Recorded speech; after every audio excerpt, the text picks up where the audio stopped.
ETF index mutual funds నేర్చుకుని stock మార్కెట్లో రాణించాలనుకుంటున్నారా? వెంటనే ఈ నెంబర్కి కాల్ చేయండి.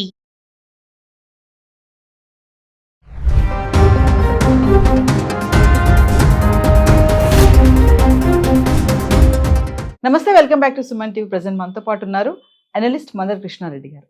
నమస్తే సార్. నమస్తే అమ్మా. సార్, ట్రంప్ గురించి మనం ఎన్నో వీడియోలో మాట్లాడుకున్నాము. మరి ఆయన తీసుకున్న నిర్ణయాలు రోజుకో నిర్ణయం అనమాట.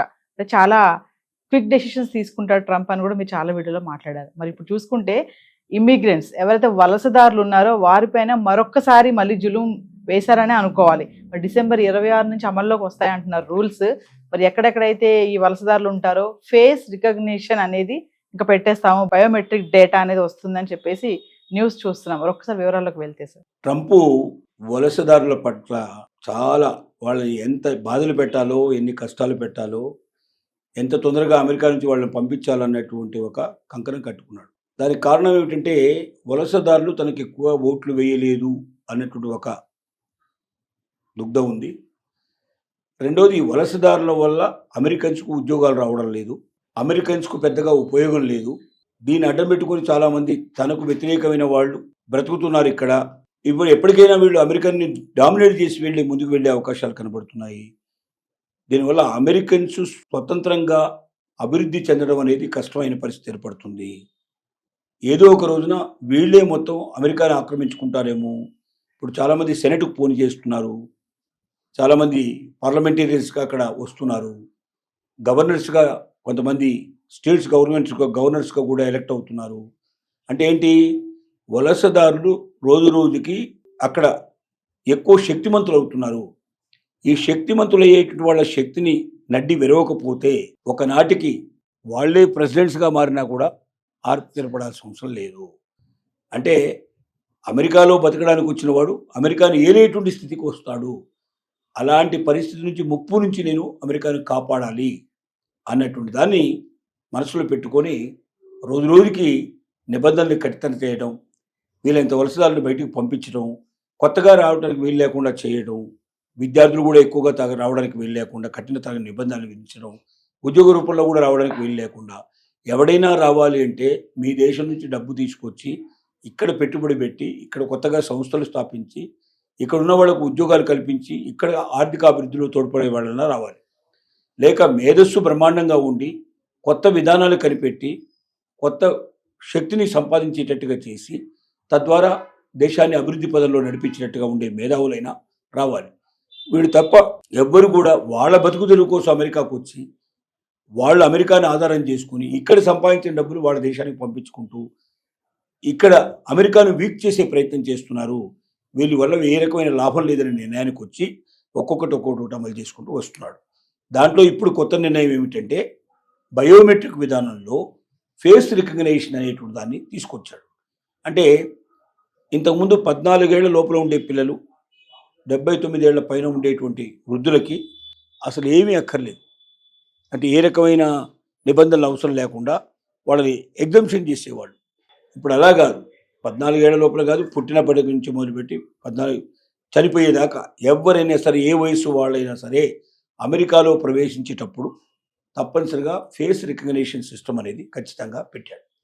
దీనివల్ల ఏమిటి, బయోమెట్రిక్లో కొంతమంది తప్పించుకునే ప్రయత్నం ఉండొచ్చు, ఇంకొక రకరకాల పద్ధతిలో ఉండేటువంటి తప్పించుకోవచ్చు. కానీ టోటల్ ఫేస్ని పూర్తిగా రికగ్నైజ్ చేసి ఇది వాళ్ళ కాదా, వాళ్ళు కాకపోతే వాళ్ళని రిజెక్ట్ చేయండి అనే తీవ్రమైన నిబంధన పెట్టడం వల్ల ఇంకా కొంతమంది రాకుండా ఈ దేశంలోంచి మనం తప్పించడానికి అవకాశం ఉంది.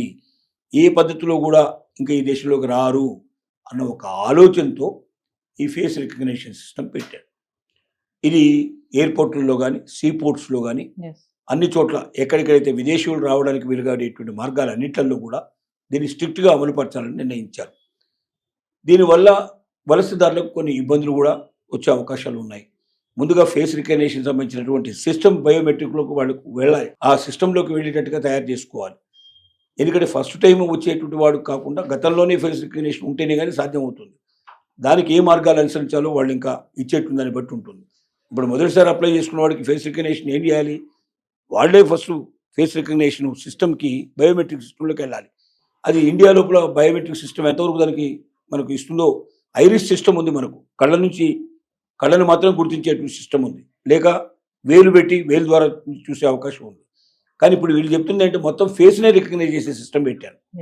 ఇది ఏఐలో ఇప్పుడు వచ్చినటువంటి కొత్త సిస్టంలో మార్పులకు అవకాశాలు ఎక్కువ కల్పిస్తున్నాయి.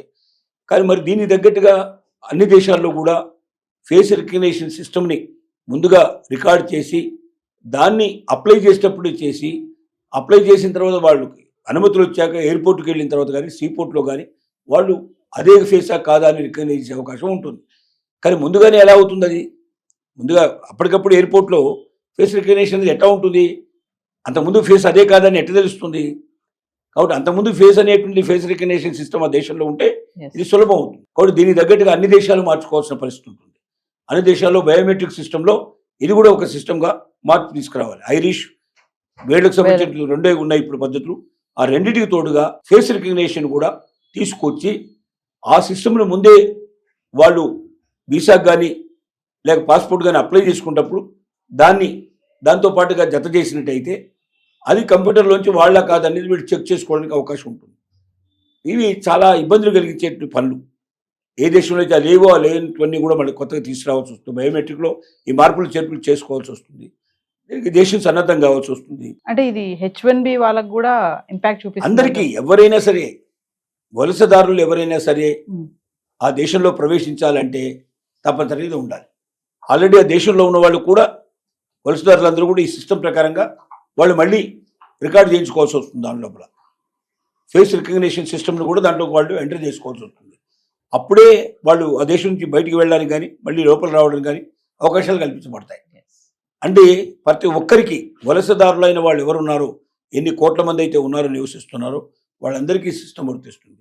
దీనివల్ల వలసదారులను చికాకుపరచడం, ఇబ్బంది పెట్టడం, ఆయా దేశాల్లో ఈ మార్పుల కోసం మళ్ళీ అవకాశాలు కల్పించుకోవడం, దీనికి అంతా కొంత తతంగా నడుస్తుంది.